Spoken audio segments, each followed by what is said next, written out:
এডল বান্দৰে শিকাই দিলে মানৱতা কি বস্তু। আপোনালোকক মই প্ৰথমতে অনুৰোধ জনাম আজিৰে প্ৰতিবেদনটো সম্পূৰ্ণ চাওক আৰু এটি মানৱতাৰ উৎকৃষ্ট নিদৰ্শন এই ভিডিঅ'টো দাঙি ধৰা হৈছে, আপোনালোকে সেইটো চাবলৈ পাব। দেৰি নকৰোঁ, আজিৰ প্ৰতিবেদনটো যদিও ব্যতিক্ৰম তথাপিও এই প্ৰতিবেদনটোত বিশেষত্ব হৈছে মানৱতা বা মানৱতাৰ উৎকৃষ্ট নিদৰ্শন। কেনেদৰে এজন মানুহে আন এজন মানুহক সহায় কৰা উচিত। আমাৰ সমাজখনত এনে বহু প্ৰজাতিৰ মানুহ আছে যিসমূহ মানুহে এজন মানুহ বিপদত পৰাৰ পিছত সেই মানুহজনক সহায় নকৰা পৰিলক্ষিত হয়। এই ভিডিঅ'টোৰ পৰা এটা শিক্ষা পোৱা যাব অন্ততঃপক্ষে যে এজন মানুহে আন এজন মানুহক অৰ্থাৎ আন এটা মানুহক কেনেদৰে সহায় কৰিব লাগে। জন্তুৱে জন্তুৰ মৰম বুজি পায়, কিন্তু মানুহে মানুহৰ মৰম বুজি নাপায়। সেই বস্তুটো আজি বাস্তৱত প্ৰমাণিত হৈছে। আৰু জন্তুৱে কেনেদৰে এজন জন্তুক বচাবলৈ নিজে নিজৰ প্ৰাণৰ মমতা এৰি এজন জন্তুক বচাবলৈ এনেদৰে এটাৰ পাছত আনটো জন্তু এনেদৰে উঠি গৈছে, এইসমূহ হৈছে বান্দৰ। আৰু এনেদৰে বান্দৰ এটা ইলেক্ট্ৰিচিটি অৰ্থাৎ এটা বিদ্যুতৰ খুঁটাত এনেদৰে উঠি গৈছিল প্ৰথমে, আৰু ভুলবশতঃ বিদ্যুতৰ খুঁটাটো তেনেদৰে তেওঁ লাগি থকা পৰিলক্ষিত হৈছে। আৰু তলৰ পৰা কেইটামান বান্দৰে প্ৰত্যক্ষ কৰিছিল যে তেওঁলোকৰ লগৰ বান্দৰটো ওপৰত এনেদৰে লাগি থকা পৰিলক্ষিত হৈছে।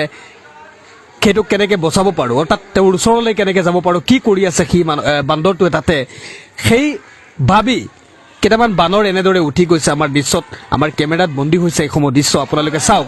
প্ৰথমতে এনেদৰে এটা বান্দৰ ওপৰত লাগি আছিলে, দ্বিতীয়তে কেইটামান বান্দৰ উঠি যোৱা পৰিলক্ষিত হৈছে। কিন্তু এই মুহূৰ্তত আপোনালোকক মই প্ৰথমতে কৈ থৈছোঁ, এই বান্দৰ যিটো প্ৰথমত লাগিছিলে বিদ্যুতৰ খুঁটাটোত, সেই বান্দৰটো কিন্তু মৃত্যুবৰণ কৰিছে। আৰু অৱশেষত এজন মানৱদৰদী মানুহে সেই মানুহজনৰ কাৰণে এটা কমেণ্ট কৰা অত্যন্ত দৰকাৰ। আপোনালোকে এবাৰ সেই মানুহজনৰ কাৰণে আপোনালোকৰ মনত যি আহে এটা কমেণ্ট কৰক, ভাল কৰক বেয়া কৰক আপোনালোকে কৰক, কিন্তু আজিৰ এই প্ৰতিবেদনটো মানৱতাৰ দৃষ্টিত এটা শ্বেয়াৰ কৰক। কাৰণ এটা বান্দৰে এজন বান্দৰৰ মৰম বুজি পায়, এজন মানুহে এজন মানুহৰ মৰম বুজি নাপায়, আজিৰ সমাজত হৈ আছে। গতিকে এই প্ৰতিবেদনটো মানৱতাৰ দৃষ্টিত এটা শ্বেয়াৰ কৰক, এটা কমেণ্ট কৰিব আপোনালোকে এই ব্যক্তিজনৰ কাৰণে। চাওক, এই ব্যক্তিজনে এনেদৰে বান্দৰটোৰ বুকুত ঠেকেচি অৰ্থাৎ জীয়াবলৈ, অৰ্থাৎ তেওঁক পুনৰ প্ৰাণবায়ু আনিবলৈ চেষ্টা কৰি আছে।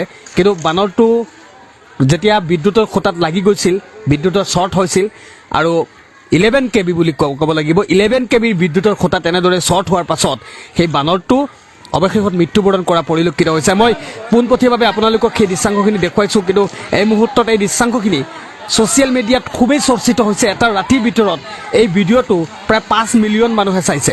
কিন্তু এই মুহূৰ্তলৈকে এই ভিডিঅ'টো সম্প্ৰতি ছ'চিয়েল মিডিয়াত এক তোলপাৰ সৃষ্টি কৰিছে। বিভিন্নজনে বিভিন্ন ধৰণে লিখিছে। আমিও হঠাৎ বাৰ্তাই পোনপটীয়াভাৱে আপোনালোকৰ বাবে এই প্ৰতিবেদনটো আপোনালোকক আগবঢ়ালোঁ। আপোনালোকে চাওক আৰু এটা শ্বেয়াৰ কৰক, আপোনালোকৰ মনত যি আহে এটা কমেণ্ট কৰক।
ngay vào bọn tôi mình xem.